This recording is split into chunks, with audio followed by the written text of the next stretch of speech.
Primeiro, boa noite a todos e todas, sejam todos muito bem-vindos, sejam todas muito bem-vindas.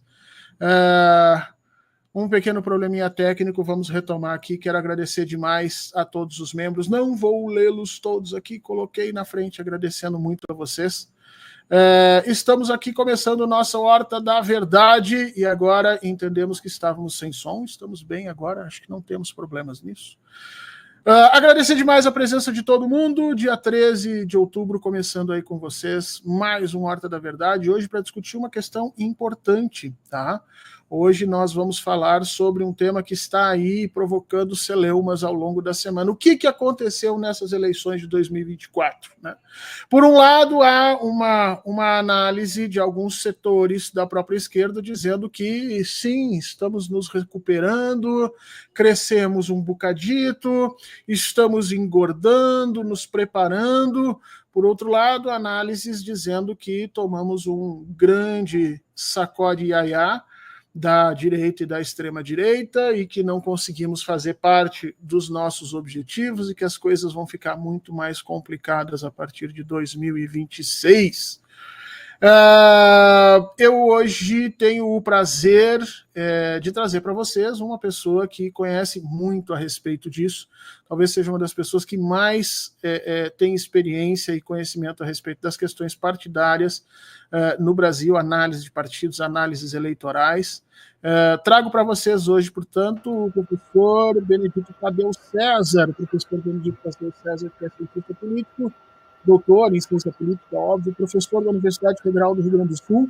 Tenho um prazer de dizer, sempre que encontro ele, que foi meu professor, tive aulas com ele, depois trabalhei um pouquinho com ele como pesquisador. Na época, ele coordenava um grande grupo de pesquisas eleitorais na URGS e a gente fazia um trabalhozinho assim, né, de ajuda aqui a colar, a gente estava começando.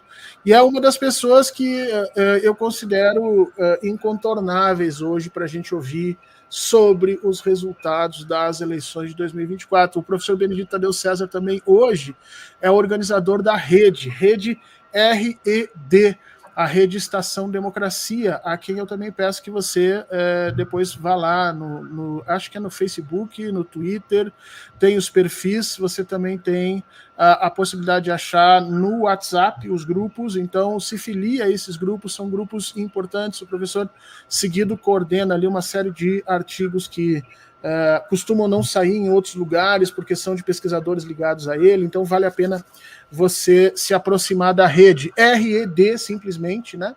Rede Estação Democracia. Professor Benedito Tadeu César, é um prazer lhe ter aqui, quero já lhe deixar um grande abraço e lhe perguntar, já sem delongas, claro que o senhor faz do seu tempo aquilo que o senhor imagina, mas lhe perguntar sem delongas, assim, como é que foi a nossa eleição de 2024, professor? Estamos bem, estamos tranquilos?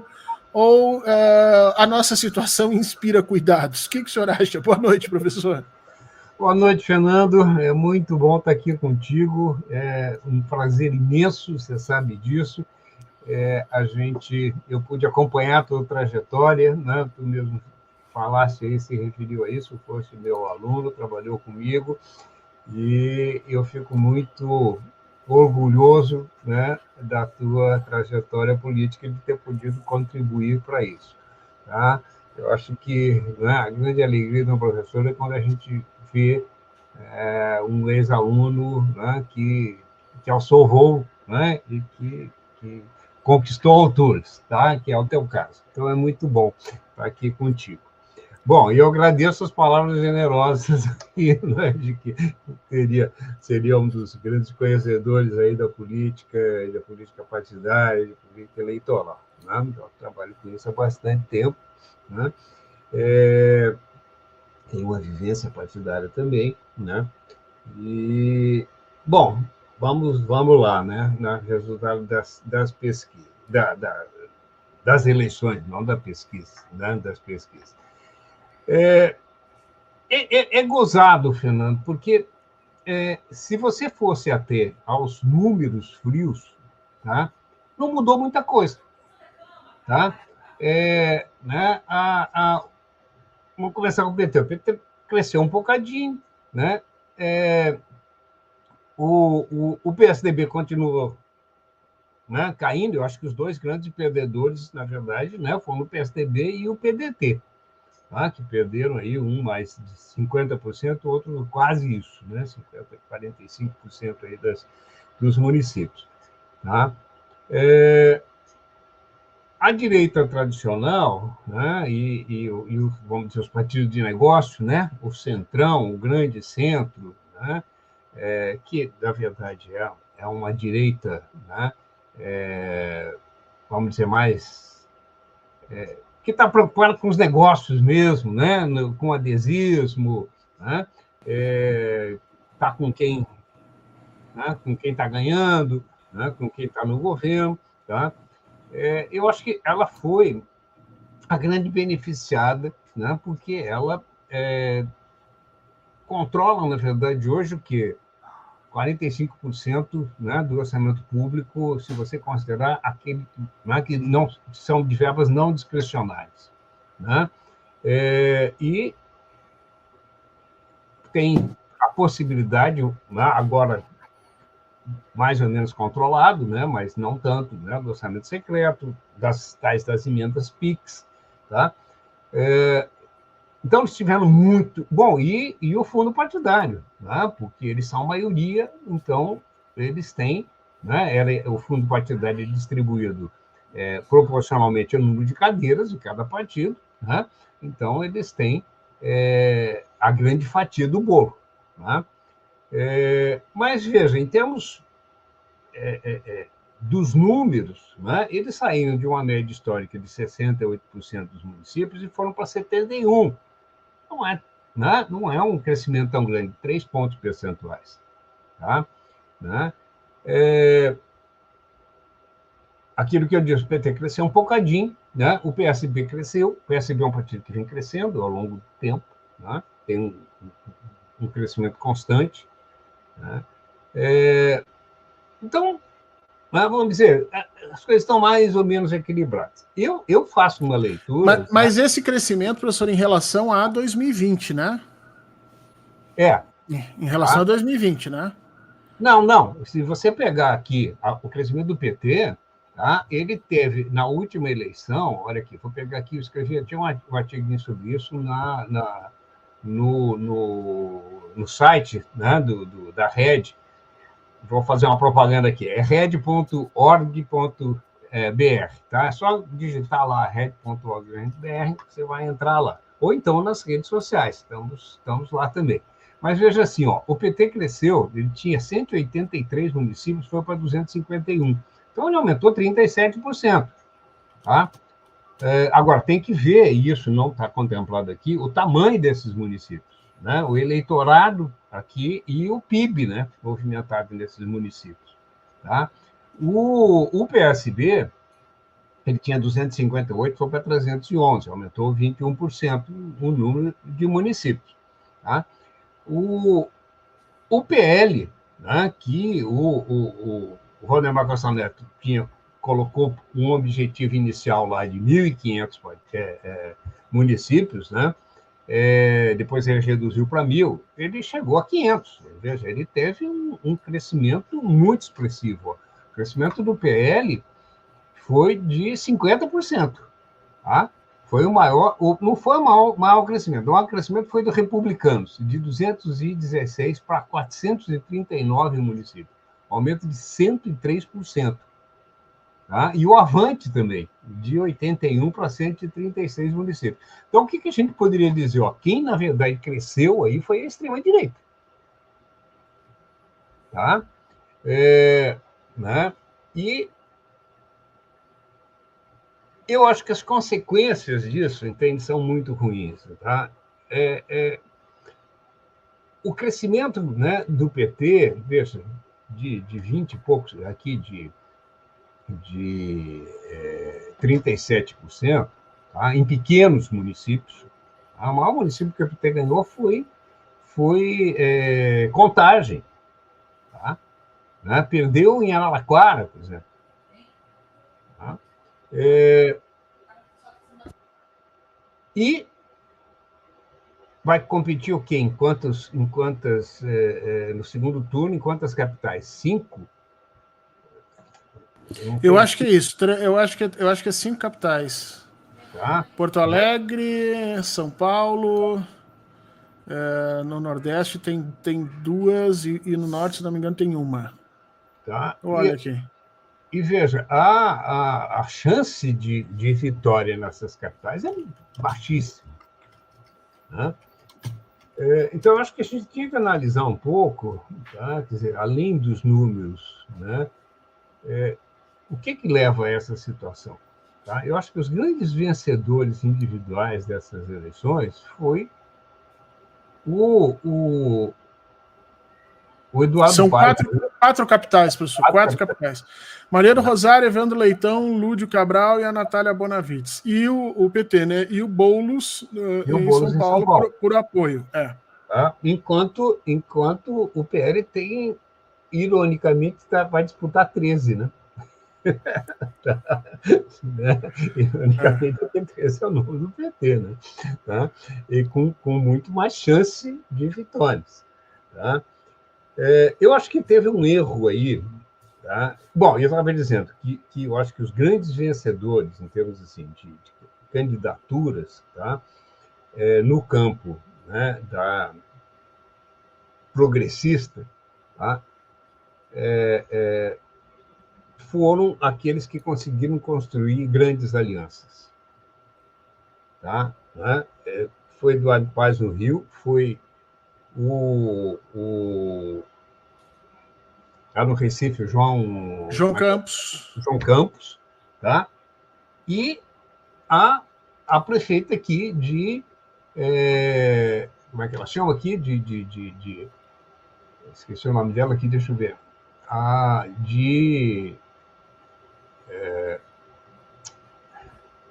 Marília Campos, né, de Contagem. Tá? Todos eles conseguiram construir uma aliança eleitoral muito ampla, tá? Que juntou, inclusive, partidos aí, né, do centrão, de uma direita tradicional, né, não extremada, tá? Que me parece, tá, que deveria ter sido a estratégia adotada pelos partidos de esquerda e progressistas. Né? Tem algumas pessoas dizendo que faltou, né, no caso do PT, ele de fato assumia suas bandeiras históricas. Olha, eu acho que o PT passa por um período muito complicado, né? Porque de fato ele, enquanto partido, ele abandonou ele se oligarquizou de tal forma, né, que quem controla o partido hoje, né, ele se tornou um partido como qualquer outro, né,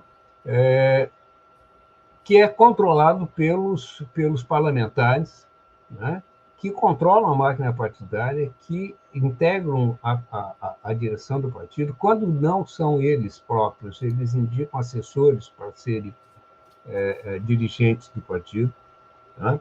E que estão muito preocupados, assim como os outros políticos dos outros partidos, né, em manter a sua carreira política. Tá? Então, nem sempre, né, ou quase nunca, é possível você fazer alianças mesmo no campo da esquerda. Tá? Se você pegar Porto Alegre, por exemplo, PT e PDT se odeiam. Né? Não conseguem conversar. Tá? Um tem desconfianças terríveis do outro. Né? E eu já escrevi várias vezes sobre isso, artigos para a imprensa, né? As pesquisas que a gente fez, que mostram que quando o campo trabalhista amplo aqui no Rio Grande do Sul não se une, ele não ganha eleições, né? Em Porto Alegre e no Estado. Tá? Nessas eleições, Maria do Rosário só foi para o segundo turno porque a direita se dividiu. Né? Tá? dizer, aquilo que se antevia antes das enchentes. Veja que teve um componente aí para ajudar, né, o PT e para dificultar a reeleição do atual prefeito, do Sebastião Melo, muito grande, né? A responsabilidade do Melo, não obstante a RBS, a própria, né, candidatura, como seria óbvio dele, né, diz que a responsabilidade não é dele, tá? Mas é óbvio que, né, choveu demais, sem dúvida, né? Mas se houvesse manutenção, né, do equipamento existente contra a cheia no Rio Grande do Sul, em Porto Alegre, a enchente não teria causado, né, os danos que causou e não teria provocado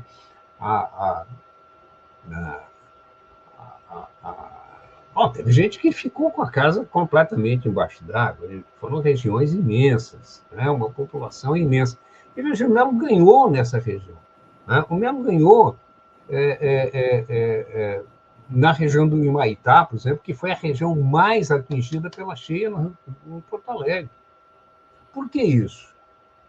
Entende? Quer dizer, o Melo era um sujeito que seria um candidato dificilmente, né, batível antes da enchente, mas se tornou um adversário, um alvo fácil pós-enchente. Tá? Eu tenho visto uma discussão, né? Mas o Melo, mesmo tendo quase ganho no primeiro turno, né, as abstenções foram maiores do que os votos do Melo. Bom, mas isso não é demérito só para o Melo, né? É demérito para todos os candidatos. Exato, a democracia não está conseguindo oferecer candidatos que façam a população e as urnas. Por que o eleitor não vai votar? Porque ele não se sente motivado. Não é? Porque, óbvio, tem uma série de motivos. No âmbito pessoal, né? Eu vi pessoas dizendo, mas as mulheres, a maior abstenção é por parte das mulheres, as mulheres ficam cuidando de casa e não sei o quê. Isso é parte da explicação, né? Mas não é o âmago da explicação, né? Se você tem, de fato, se você está interessado na eleição, você arruma um jeito de votar, né? Se você está interessado, se você tem candidatos que te cativam, né, você vota, você vai votar, né? Quer dizer, então, veja, né, se em Porto Alegre, né, 31% do eleitorado não compareceu, né, não estou nem considerando os brancos e os nulos, né, isso foi mais do que a votação global, né, se considerar o conjunto do eleitorado, do que o primeiro colocado, é porque nenhum dos candidatos conseguiu atrair, né, a simpatia da população, do eleitorado, né? Por que isso? Né? Foi feita uma campanha tentando esclarecer, né, a situação, tentando esclarecer a responsabilidade, né, do atual prefeito, né? Mas a gente sabe, né, Fernando, que grande parte da motivação do eleitor é emocional, né? É de identificação com o candidato. Isso, eu vi uma crítica, professor, dizendo que nós fizemos campanhas anunciativas.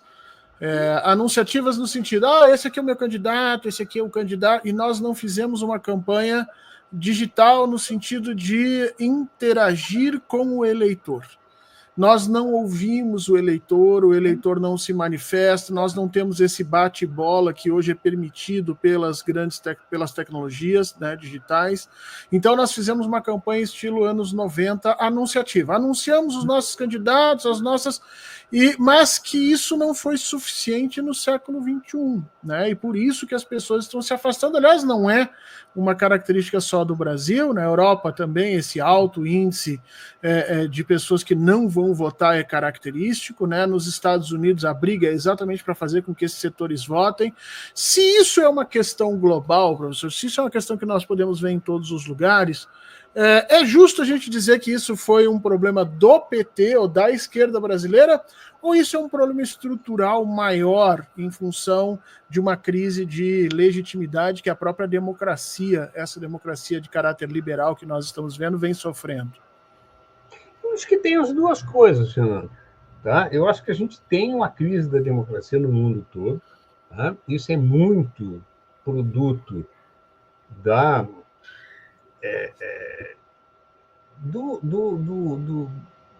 do caos social provocado pelo neoliberalismo, né?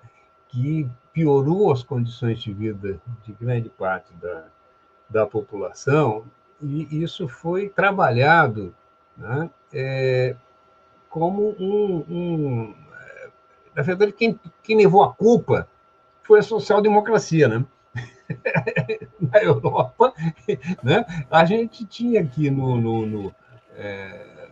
na América Latina, né? No começo dos anos 2000, tinha aquela coisa assim da onda rosa, né? Onda vermelha e tal, entende? Né? Que me parece que já era fruto dessa insatisfação. Né? Só que depois veio o quê? Né? Veio a guerra híbrida, vieram as revoluções coloridas, não é isso? E uma coisa de que a política é uma coisa ruim, né? E que, né, se trabalhou a antipolítica. Né? E aí, quem se beneficiou disso, obviamente, como sempre, né, foi a extrema-direita. Né? Essa insatisfação que estava ali, né? No caso do Brasil, acho que a gente tem... Eu gosto sempre de trazer para a conversa, relembrar as pessoas do fenômeno... Lembra do funk ostentação e dos rolezinhos, Sim. na época ali, do governo Lula, do primeiro governo Dilma, né? Era uma euforia dos segmentos de periferia, de menor renda, né? Com uma perspectiva de ascensão social. Né? E de uma ascensão social que, não vou fazer juízo de valor aqui, mas era, né, da incorporação dos valores dominantes. Né? Quer dizer, era ir para o shopping, usar boné de R$500, né? Tênis de marca e não sei o que e tal, né? Para se incorporar no mundo do consumo. Né? Se você associar isso aí, somar isso à coisa da teologia do sucesso, né? Como é que é aí? Eu sempre... Você está sem áudio. A teologia da prosperidade. Da prosperidade. Isso. Tá? Quer dizer, é o indivíduo, né? Quer dizer, né? Sou eu que vou, né? Como se não houvesse políticas sociais, se não houvesse nada aí que possibilitasse, né? Não houvesse Bolsa Família, não houvesse FIES, né? Cotas, nem nada. Né? Bom, aí veio a crise, né? Que é uma crise mundial. Né? E aí as pessoas foram frustradas nas suas expectativas. Né? Ao mesmo tempo, isso se trabalhou, né, em boa parte do mundo. Mas vamos pegar o Brasil, vamos pegar a América Latina, né? Isso era culpa da esquerda. Né? E aí, quem ocupou esse vácuo? Foi a extrema-direita. Né? No período do mensalão, eu falei diversas vezes em debates que eu participei, eu dizia, mire-se na Itália da Operação Mãos Limpas, lá surgiu o Berlusconi, aqui vai surgir alguma coisa parecida. Pareceu pior. É muito pior. Essa questão da transformação global influenciando aqui me parece também muito evidente. Né? A extrema-direita cresce na Europa, cresce na Alemanha, cresce na Itália de uma forma bastante preocupante a respeito disso. Mas aí é que a gente tem que pensar, né, professor? Os números mostram duas coisas, e aí eu queria lhe ouvir isso. Os números mostram assim, o PT ganhou em municípios pequenos. Né? O número de municípios é enganoso, porque nós ganhamos em municípios pequenos, centrados necessariamente em 3 ou 4 estados do Nordeste. Perdemos todos os municípios de mais de 100 mil habitantes. Estamos numa situação...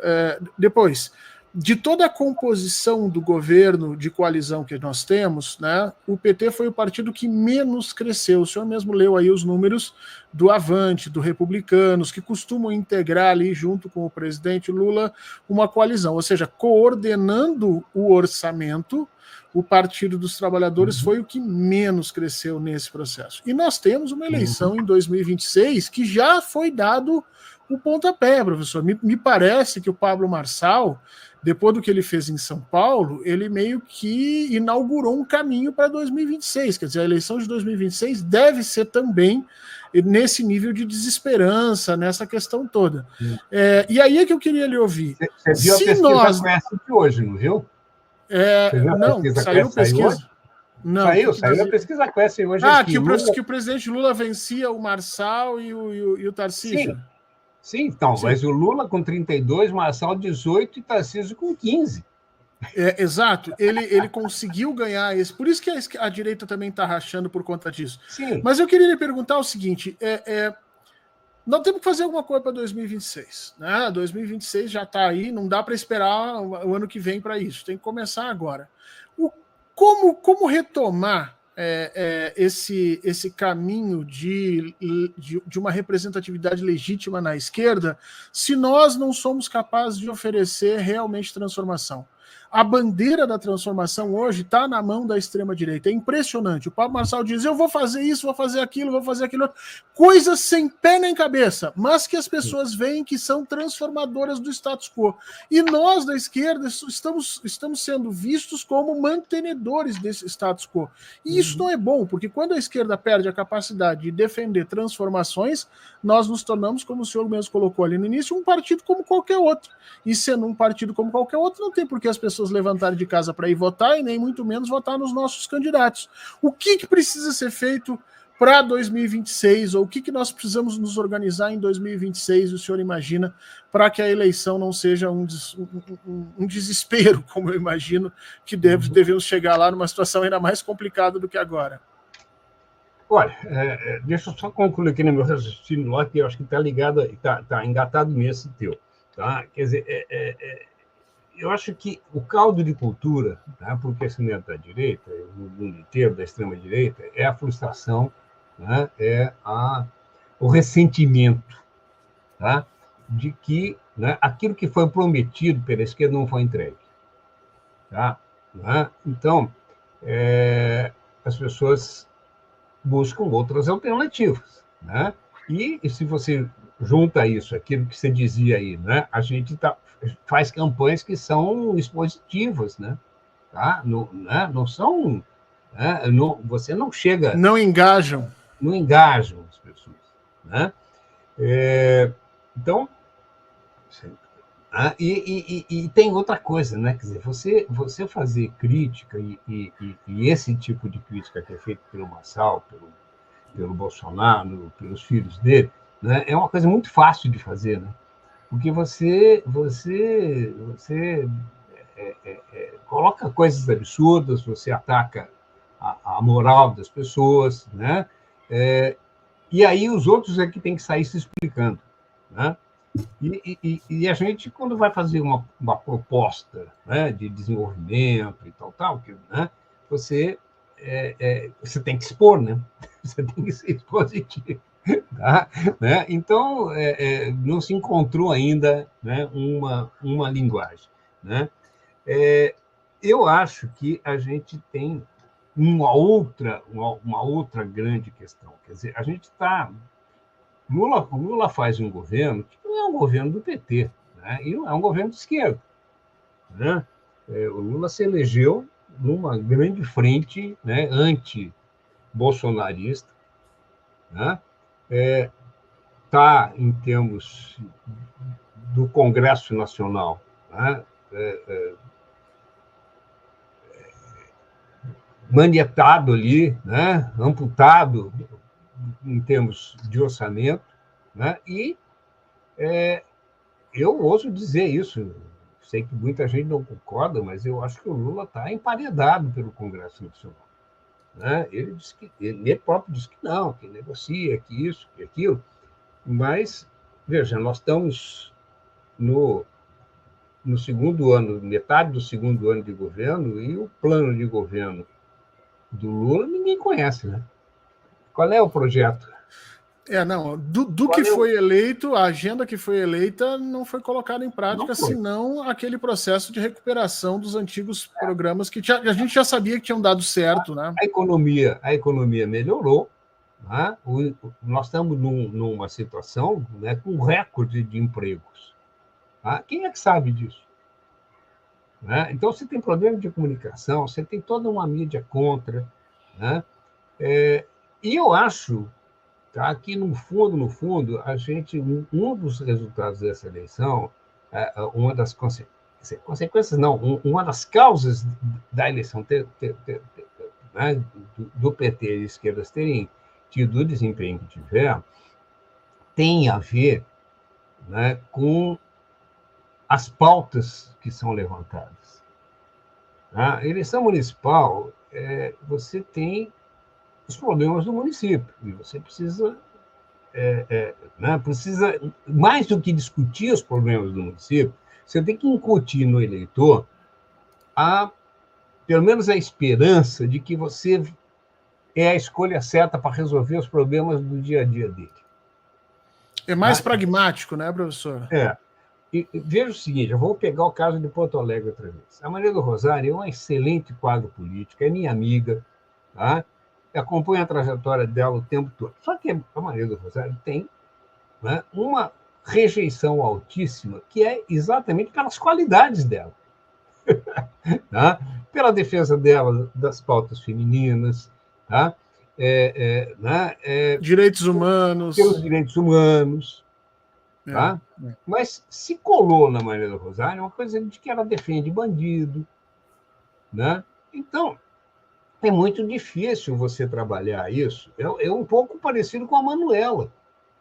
Né? A Manuela, na campanha do Lula, ali pronto, né? em 2018. Do Lula, não, do Haddad. 17, né? 18. Quer dizer, o que votaram lá? Votaram, né, criaram um negócio lá, né, uma camiseta dela lá com Jesus homossexual.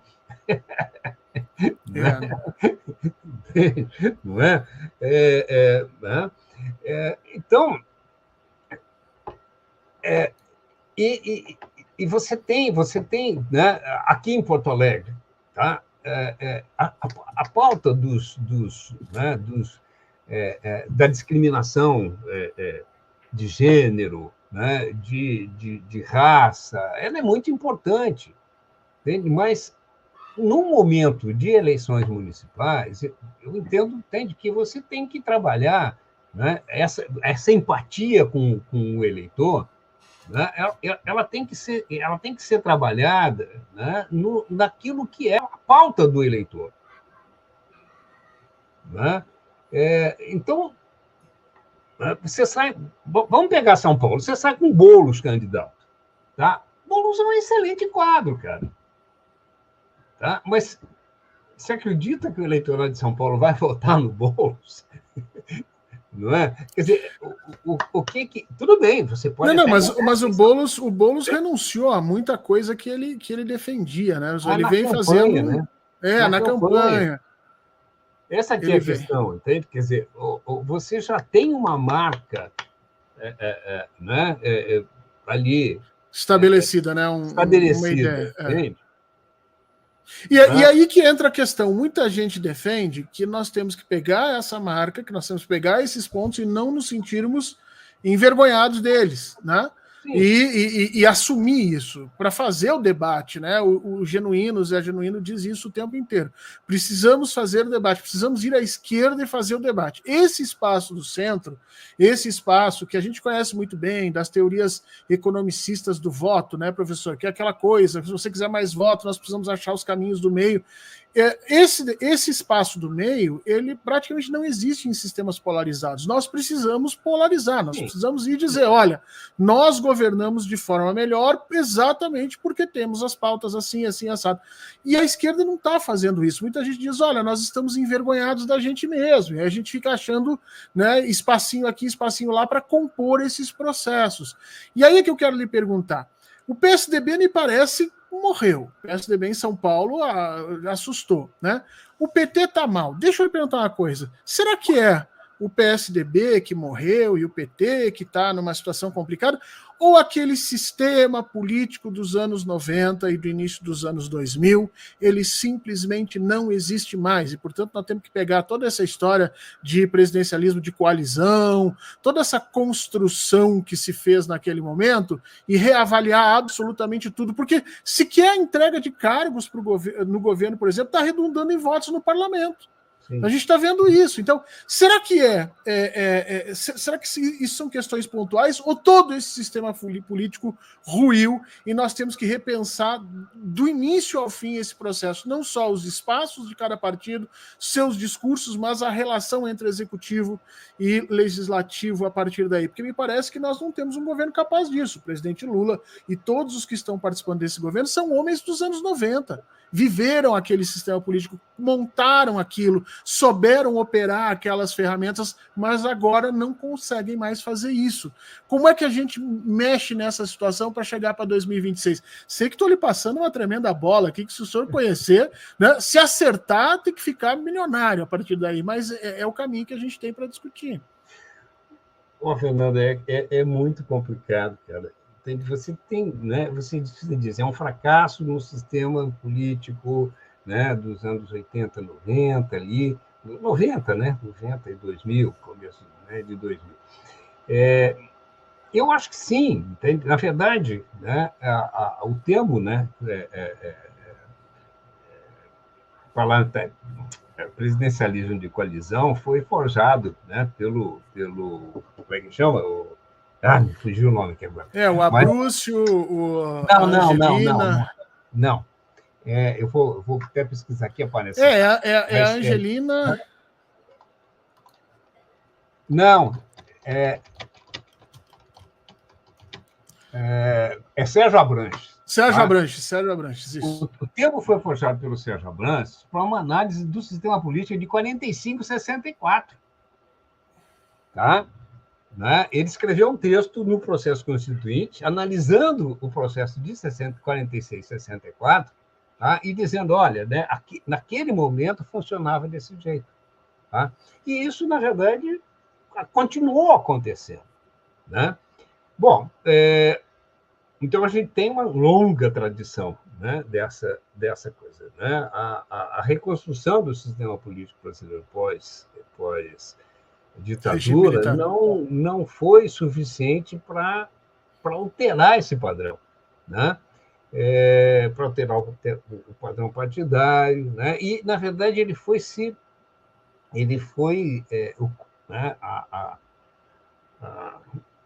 o controle, né, desse sistema eleitoral partidário, quer dizer, ele está de tal forma enraizado ali, né, engessado, tá, que é muito difícil mudar. Os interesses ali são muito fortes, né, o controle dos parlamentares sobre isso é muito forte, você não vai mudar. E eu estou há 30 anos participando de debate sobre reformas eleitorais, reformas políticas e não sei o que e tal. Cada um tem uma fórmula, né? Não existe um sistema perfeito, mas o que nós temos é a conjugação de sistemas aqui, né? Que aqui no Brasil, com voto em lista aberta, voto, né, proporcional, presidencialismo e tal, eu acho que é uma das piores do mundo. Né? Cria distorções muito grandes. E a não ser a criação aí a proibição de coligações. Veja, a excrescência é tão grande que nós temos um sistema, né, eleitoral proporcional para cargos legislativos e, ao mesmo tempo, nós tínhamos coalizão. Né? O proporcional é para dar chance a minorias, e daí você faz coalizão. Né? Aí embaralha tudo. Tá? Bom, mas então a eliminação disso e a criação das federações, eu acho que foi um avanço importante, ainda que muito pequeno. Né? Mas todas as outras alterações, elas vêm no sentido de reforçar, né, o status quo. Tá? Então, eu acho que é muito difícil a gente alterar isso, entende? Quer dizer, o que está acontecendo, né? Você citou o PSDB aí, quer dizer, aquele sistema com dois partidos dominantes que a gente tinha no Brasil, né? Durante, né, o período democrático recente, né? Com PSDB e PT, isso eu acho que naufragou, né? Agora, o que a gente tem? A gente tem, né, uma centro-direita, né, estabelecida, né, e tem uma direita que está crescendo. Quer dizer, a leitura que eu faço é a seguinte, é que a esquerda foi empurrada para o gueto, tá, e ela não consegue sair, por uma série de motivos. Né? Inclusive essa coisa, como é que nós vamos trabalhar as nossas pautas, né, que estão, né, rotuladas como sendo coisas... a direita conseguiu, né, transformar isso em bandeiras negativas. Né? Nós estamos com um debate político raso no Brasil, né, professor? Sim. Nós estamos numa situação muito complicada, porque desde que surgiu a história do Vai para Cuba, nós temos uma série de ferramentas de interdição do debate, né? Uhum. A direita consegue interditar o debate. Não é como lá nos anos 90, nos anos 2000, que você tinha o Maluf, o Lula, o Covas, o pessoal todo, ainda que divergindo, discutindo, né, ampliando aquela... Uhum. Hoje não. Hoje as coisas terminam na lacração, né? Você tem o cancelamento desse debate, só que a gente não dá para a gente olhar para esse estado de coisas e ficar lamentando. Acho que a gente tem que começar a pensar em como reorganizar isso de forma mais rápida possível. Então nós vamos continuar tomando pau nisso. Sim, mas desculpa te interromper. Eu acho que tem uma questão aí que é uma questão de linguagem. Tá? Quer dizer, a gente não sabe trabalhar nas redes sociais, a gente não sabe fazer precisa aprender. Estamos muito atrasados nisso. Né? A outra questão é conseguir... Veja, né? Você tem hoje uma direita que cresce, uma extrema-direita que cresce, mas ela também começa a se fragmentar. Né? Esse pessoal que se identifica com o Marçal, tá? Ele não é... Ele já foi bolsonarista, mas eu tenho mais sensação isso, ele não é mais bolsonarista. Entende? Quer dizer, Bolsonaro já ficou reacionário para ele, no sentido de que, né, ficou aquém. Entende? Quer dizer, é uma coisa assim, tão antipolítica, tá? Que aquilo que a identidade é com aquilo que tem. O Ramagem não se apresentou no Rio de Janeiro como idiota, né? Entende? É um pouco disso, entende? Quer dizer, eles estão dobrando a aposta no absurdo, né? Entende? Quer dizer, é a idiotia, entende? Quer dizer, como você não acredita em mais nada, entende? Vamos botar o que tiver de pior. Entende? Mas vamos ter que aprender como trabalhar isso, entende? Quer dizer, eu acho que, né, tem uma coisa que pode ser apavorante aí, porque, né, você tem uma radicalização ainda maior pela extrema-direita, né? Mas você tem essa cisão entre a extrema-direita, né? Talvez seja uma oportunidade para a gente, se a gente conseguir entender isso, entende? A gente, né, conseguir trabalhar isso. Continua sem áudio. Você está com algum problema aí em algum botão? Não, eu estou desligando. Eu estou desligando para evitar vazar som, mas enfim, eu acho que o Bolsonaro, professor, desde que se tornou inelegível, né, ele não é mais uma liderança crível do ponto de vista de votos, ele não pode mais ser eleito e tal. Então abre-se um espaço de disputa nesse caminho, né? E esse espaço de disputa acaba acirrando os processos. Inicialmente era Tarcísio, Malafaia, a própria Michele Bolsonaro, agora surgiu Pablo Marçal, que no meu entendimento faz melhor no sentido de mais efetividade, não no sentido de bom, né? Mas mais efetivo, ele é mais efetivo do que o Malafaia, do que o próprio Bolsonaro, né, do que o próprio Tarcísio. Ele é mais efetivo nessas barbaridades do que todos os outros candidatos. Então, ali fragmentou-se a esquerda, a direita, mas essa fragmentação, ela é um segundo momento. Nós precisamos primeiro, na esquerda, entender por que a gente não está conseguindo avançar nessas pautas. Veja só, em São Paulo, o Nunes ganhou em todas as periferias que antes a Marta Suplicy tinha seus espaços estabelecidos, e que foi uma aposta pessoal do presidente Lula, por cima, inclusive, do partido, que o senhor sabe muito bem que o partido não queria e tal, ele bancou, e tá lá, o Nunes ganhando nesse tipo de situação, mesmo com uma situação semelhante que a gente viu em Porto Alegre, porque hoje São Paulo está sem luz de novo. Ou seja, o prefeito consegue se livrar das coisas mais diretas de sua responsabilidade, tal qual a gente viu em Porto Alegre. Será que tudo isso é comunicação? Ou será que nós estamos vivendo alguma outra coisa aí no meio que precisamos dar uma pensada? Porque tem gente dizendo, não, a comunicação não adianta, a gente está comunicando, mas não tem encaixe. E nesse sentido, 2026 está logo ali, né? O que a gente precisaria fazer mais de imediato agora? Primeira pergunta que eu lhe faço é: temos condições de reverter isso no segundo turno ainda em São Paulo e nas capitais que estamos colocando? E a segunda é, com mais 2 anos que nós temos para 2026, há tempo hábil para trabalhar? Ou o senhor acha que nós já estamos, como dizia o Brizola, costeando o alambrado? Olha, eu não quero jogar água fria, porque eu acho que é momento de campanha, a gente tem que se esforçar ao máximo, né, para fazer a campanha e avançar o que for possível. Mas eu acho que é uma tarefa muito difícil, muito dura, muito dificilmente vai se reverter, né? As pesquisas, o que a gente tem, a tradição, né, das eleições é de que aqueles que saem na frente, né, que têm o melhor desempenho no primeiro turno, dificilmente são ultrapassados no segundo turno. Ou seja, você vira, né, o resultado. Tá?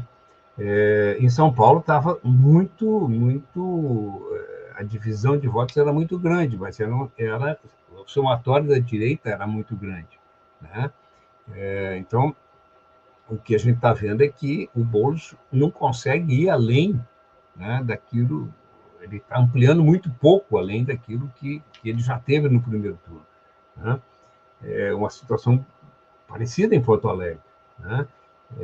Em Porto Alegre, muita gente, né, no primeiro turno ainda votou na candidata do PDT, porque ela parecia que tinha chance de ir ao segundo turno e derrotar o Melo. Então, eleitores, né, da Maria do Rosário acabaram votando na Juliana. Eu vi muita gente falando ali nas vésperas da eleição e tal, né? Não vi pesquisas sobre isso, mas é uma coisa que pode ter sido do meu meio, tá? Mas eu acredito que é além disso, porque eu vi muitos comentários sobre isso. Então, esse voto, né, vai para Maria do Rosário agora, mas precisa um trabalho muito efetivo, né, nas ilhas, no Humaitá, né, assim como em São Paulo, na Zona Leste. Né, então, é complicado. Agora, o que fazer daqui para frente? Né? O ACM Neto deu uma entrevista, acho que hoje, está na Folha, na Folha ou no Globo, dizendo que o Lula saiu muito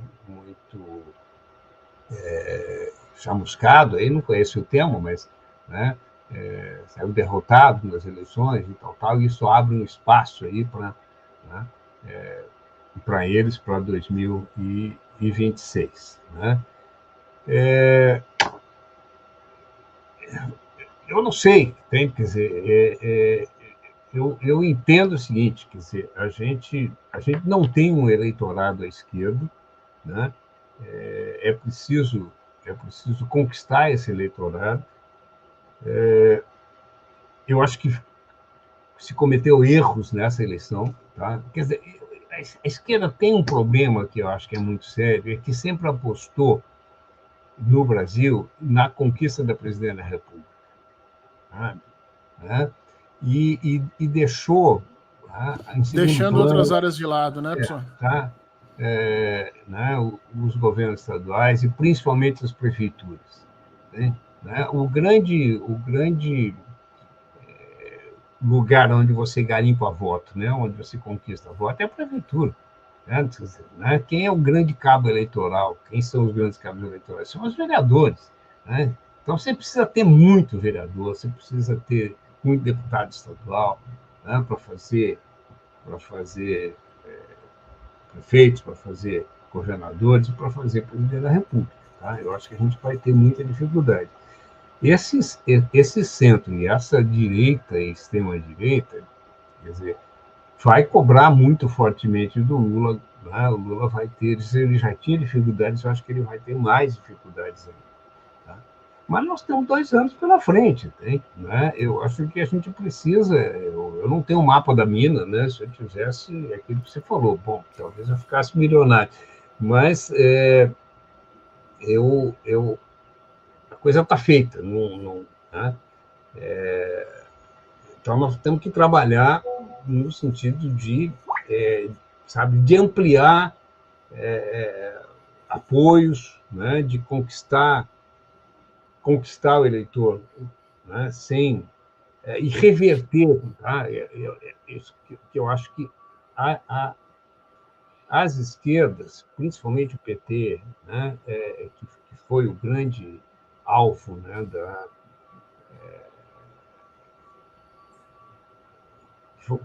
O partido que foi mais visado, massacrado, mais atacado, né, de tudo isso. Precisava ter uma estratégia, tá? Né? Nessas eleições, que era uma estratégia de ampliação, de fazer alianças, entende? Mesmo que fossem alianças, né? Não só no campo, congregasse as esquerdas, mas também avançasse além disso. Quer dizer, isso não foi feito. Né? E aí, talvez, de repente, a gente volta àquela velha cantinela, né? Precisa voltar para as bases, precisa... Né? Problema, e aí eu vou deixar contigo, né? Uma outra, estamos acabando o tempo aqui, é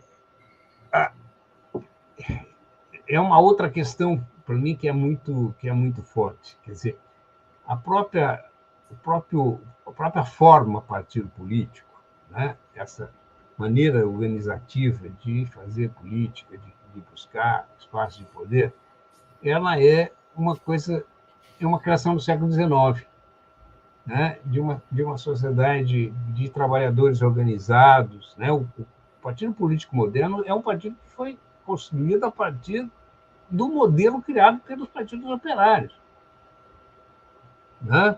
Dentro da fábrica e tal. Bom, isso não existe mais. Quer dizer, quer dizer, como é que se faz? Quer dizer, né? Entende? As alternativas que estão colocadas não me parecem que sejam profícuas, entende? Quer dizer, surgiram aí as candidaturas coletivas. Uma candidatura coletiva não é partido político. Partido político não é um lugar para ter candidatura coletiva, para congregar candidaturas. Entende? Quer dizer, né? E aí essa coisa se sobrepõe ao partido, você fica num troço meio, né, nebuloso. Agora mesmo nós estamos tendo um problema, né? O PT, muita gente do MST, e eu, como militante, acho maravilhoso isso, mas muita gente do MST se elegeu agora dentro do PT, e eles formam um grupo, né? Sim. Será que eles conseguem levar o PT mais à esquerda? Né? É isso que a gente hoje está imaginando, mas isso ali adiante me parece vai criar algum problema com o próprio partido, né? Embora o PT já há muito seja, e o senhor, professor, foi uma das pessoas que primeiro mostrou isso, né? Há muito seja um partido meio guarda-chuva, com uma série de tendências internas e muito maior do que simplesmente uma ação coletiva direcionada. Mas, de qualquer forma, nós já estamos vendo isso, né? Entrando grupos ali, tentando reforçar essa luta, essa disputa interna. Se Benedito Tadeu César fosse hoje, né, presidente do PT e tal, levaria o partido mais à esquerda para que a gente fizesse essa disputa com radicalização, ou levaria o partido mais à direita para que a gente pudesse conseguir mais alianças e a partir daí tentar tentar 2026 com uma base maior de apoio? Olha, me veio aqui à mente um verso de uma música do Bituca, do Milton Nascimento, que ele dizia: o artista tem que ir onde o povo está. Não é? Eu acho que a esquerda precisa fazer isso, entende?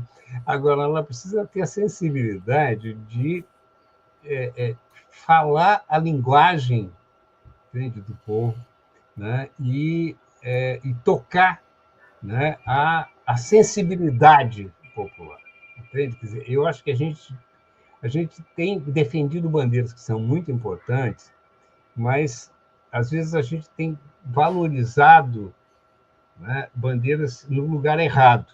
Tá? Quer dizer, eleição municipal, você tem que valorizar as questões, né, municipais. Né? Quer dizer, a questão comportamental e tal, ela é muito importante, mas ela não é a grande pauta de uma eleição municipal. Tá? Né? Então, a gente um pouco... Estou com citações aqui esdrúxulas na cabeça, mas tem uma oração dos grupos de narcóticos anônimos, eu acho que dos alcoólicos anônimos também, que é o seguinte: que me dê a sabedoria